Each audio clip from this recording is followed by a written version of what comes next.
गंगोत्री धाम मध्ये तुम्हा सगळ्यांचं स्वागत आहे।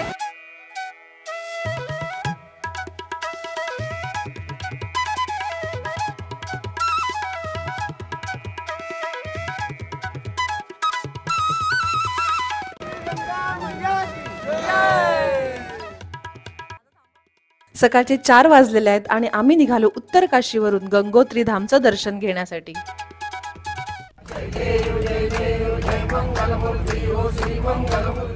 चार धामच्या यात्रेत गंगोत्री धाम हे दुसरं धाम आहे। डायरेक्ट गंगोत्री धामला येणाऱ्या लोकांची संख्या तशी कमी असते, तरी डायरेक्ट यायचंच असेल तर हरिद्वारवरून बसेस, कार किंवा टेम्पो ट्रॅव्हलर मिळतात। चारधाम यात्रेकरू हा प्रवास चारधाम मधील सगळ्यात पहिलं धाम यमुनोत्री धामचं दर्शन घेऊन चालू करतात आणि इथूनच संध्याकाळी बरकोटला पोहोचलं की दुसऱ्या दिवशी गंगोत्री धामचं दर्शनाची सुरुवात करण्यासाठी आपल्याला उत्तर काशीला पोचायचं असतं। उत्तर काशी जाण्याच्या रस्त्यातच हे शिवगुफा मंदिर आहे आणि या मंदिराचं उत्खनन सुद्धा हल्लीच 20 ते 25 वर्षापूर्वीच झालेलं आहे। ती गुफा असल्या कारणाने एका वेळी 15 ते 20 लोकांनाच आतमध्ये सोडलं जातं। आतमध्ये मोठं शिवलिंग आहे। इथे एक गोष्ट निदर्शनास आली ती म्हणजे झाडांना खूप जास्त जपलं जातं आणि त्यांचं संवर्धन करण्यासाठी इथे खूप सारे प्रोग्राम राबवले जातात आणि त्यापैकी एक म्हणजे इथे येणाऱ्या टुरिस्टला त्याच्याबद्दल जनजागृती केली जाते। उत्तर काशीमध्ये सुप्रसिद्ध ठिकाण म्हणजे काशी विश्वनाथ मंदिर, जे भागीरथ नदीच्या काठापासून काही मीटर अंतरावरच आहे। इथे अर्धा एक तासात दर्शन झालं। कदाचित चारधाम यात्रा चालू असल्यामुळे तेवढा वेळ लागला असेल। उत्तर काशीमध्ये हॉटेल नक्कीच गंगा नदीच्या काठी घेतलं तर असा सुंदर व्ह्यू बघायला मिळतो। गंगोत्री जाताना थोडं पुढे आल्यानंतर चारधाम रजिस्ट्रेशनचा चेक पॉइंट आहे। आपल्या रजिस्ट्रेशनच्या कॉपीजचे ते फोटो काढून घेतात। उत्तर काशी ते गंगोत्री हा रस्ता 100 किलोमीटरचा आहे आणि जवळजवळ 3 ते 3.5 तास लागतात। चारधामच्या सुरुवातीला जर इथे आलं तर या रस्त्यावर प्रचंड ट्रॅफिक असते। गंगोत्री धाम पर्यंतचा हा रस्ता खूप सुंदर आहे। मध्येच गंगा नदी दिसते तर कधी व्हॅली दिसते। नदीच्या प्रवाहाचा आवाज खूप जास्त होता, त्यामुळे त्याच्या पुढे इतर आवाज सुद्धा फिके पडत होते। गंगोत्री इथून पुढे थोड्याच अंतरावर राहिलं होतं आणि हवेत गारवा जाणवायला लागला होता। गंगोत्रीला येणार असेल तर तुम्हाला जॅकेट कॅरी करावं लागतं, कारण सकाळी इथे बऱ्यापैकी थंडी जाणवते। या संपूर्ण पट्ट्यातलं सुंदर ठिकाण म्हणजे हर्षिल व्हॅली आता दिसायला लागलेली आहे। हर्षिल व्हॅली सध्या इंस्टाग्रामवर खूप गाजते, तिथे तुम्हाला फोटोज बघायला मिळतील।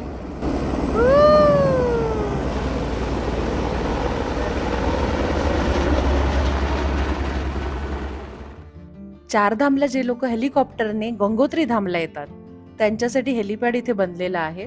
जर कोणाला संपूर्ण चारधाम यात्रा हेलिकॉप्टरने करायची असेल तर तशा टाईपचे पॅकेजेस पण अवेलेबल असतात। तर बजेट जास्त असेल तर तो ऑप्शन पण सोयीचा आहे, त्यामुळे तुमचा ट्रॅव्हल टाइम पण कमी होतो।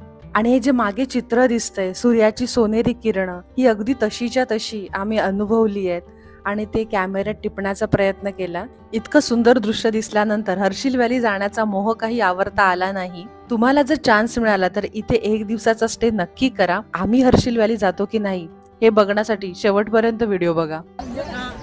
गंगोत्री धाम मध्ये तुमचं स्वागत आहे। पोहोचलो आपण गंगोत्री धामला। कसं वाटतंय? छान वाटतं, प्रसन्न वाटतंय। सकाळी 4 वाजता निघालो होतो आणि पोहोचेपर्यंत 7:30 झालेले आहेत। ज्यांना कोणाला चालायचा त्रास असेल त्यांच्यासाठी व्हीलचेअर्स पण अवेलेबल आहेत। त्याचे 400 ते 500 रुपये घेतात आणि नेगोशिएट पण होतं।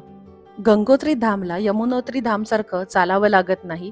गाडी पार्क केल्यानंतर फक्त 1 ते 1.5 किलोमीटर चालावं लागतं। या वाटेत छोटी छोटी दुकानं आहेत, रेस्टॉरंट्स आहेत, हॉटेल सुद्धा आहेत, पण इथले हॉटेल्स राहण्यासाठी खूप महाग आहेत। आम्ही ही ट्रिप टेम्पो ट्रॅव्हलरने केली आहे। टेम्पो ट्रॅव्हलर या रस्त्यांसाठी एक चांगला ऑप्शन आहे।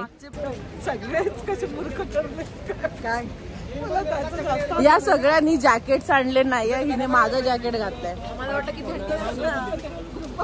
गंगोत्री मध्ये बऱ्यापैकी थंडी आहे। गंगोत्रीला जॅकेट कॅरी करा सगळ्यांनी। हो, भरपूर थंडी आहे। हर हर गंगे, हर हर गंगे, हर हर गंगे, गंगा मैया की जय। छत्रपती शिवाजी महाराज की जय। जय भवानी, जय शिवाजी। हे आहे मुख्य स्नान घाट. इथे स्नान आणि पूजा दोन्ही होतं. मंदिराच्या आवारात आपण पोचलेलो आहोत आणि हे आहे स्नान घाट.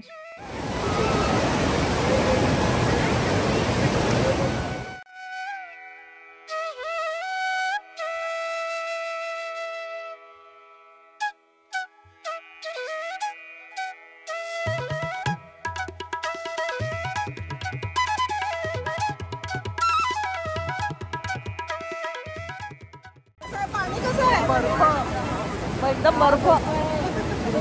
इथे मागे गंगेचं स्नान चालू आहे आणि या लोकांनी स्नान केलेलं आहे. कसं होतं पाणी? खूप गार. स्नान झाल्यानंतर काही लोक गंगेचं पाणी आपल्या सोबत घेऊन जातात, त्याची पूजा करतात. घरी गेल्यानंतर सुद्धा त्याची पूजा करतात.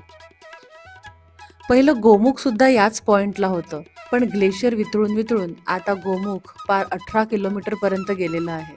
पर्यावरणाची काळजी नाही घेतली तर त्याचे काय दुष्परिणाम होतात ह्याचं हे जिवंत उदाहरण आहे.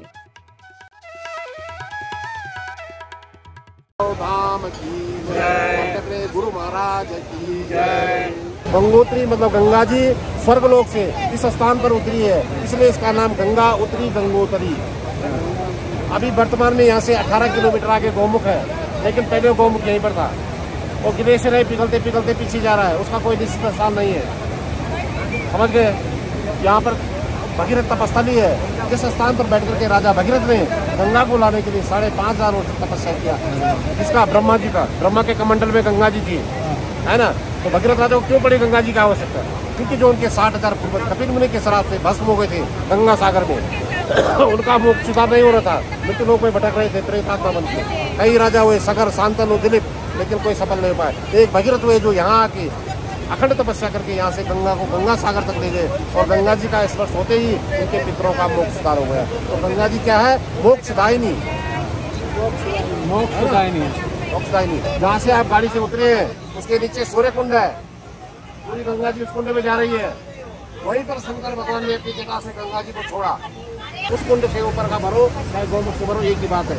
लेकिन उस कुंड से नीचे अभिषेक माना जाता है, चढ़ा हुआ माना जाता है ना. तो ये जब जो है आप कहीं भी रामेश्वर की 12 में कहीं भी चढ़ाओ तो चढ़ा हुआ जल है ना. ये अमृत है, तो सबको जो प्रसाद है यहाँ का, है ना.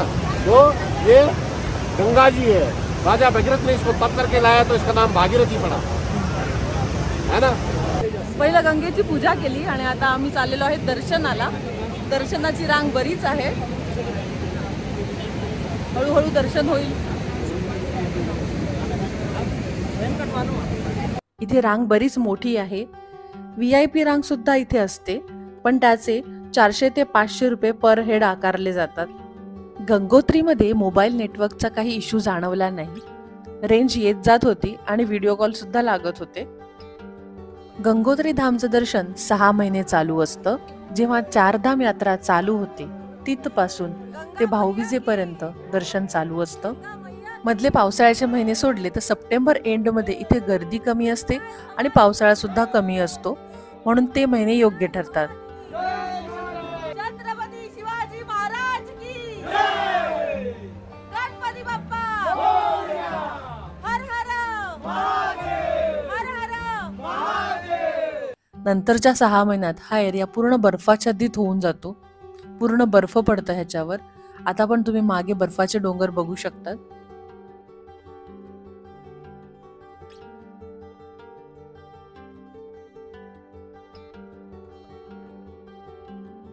आमचा खूप मोठा ग्रुप होता, त्यामुळे जयघोष करत रांग कधी पुढे सरकली कळलंच नाही.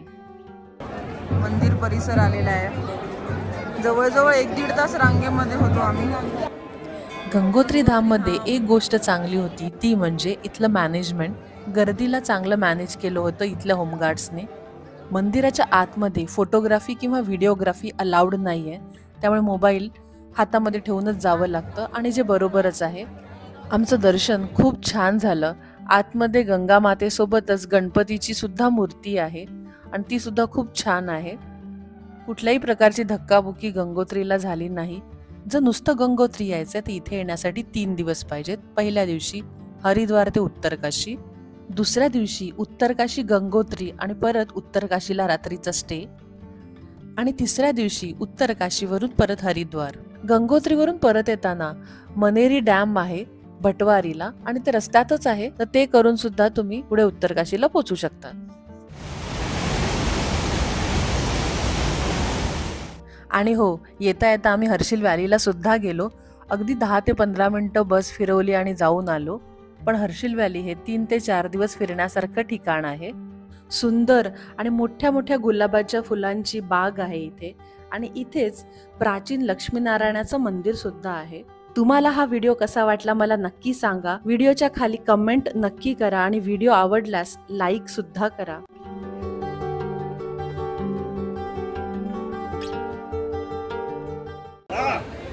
इकडे इकडे जय भवानी बोलत काय मी काय बोलतो थांबा 2 मिनिटं मी काय बोलतो मी जय भवानी बोलणार तुम्ही जय शिवाजी जय शिवराय जय शिवराय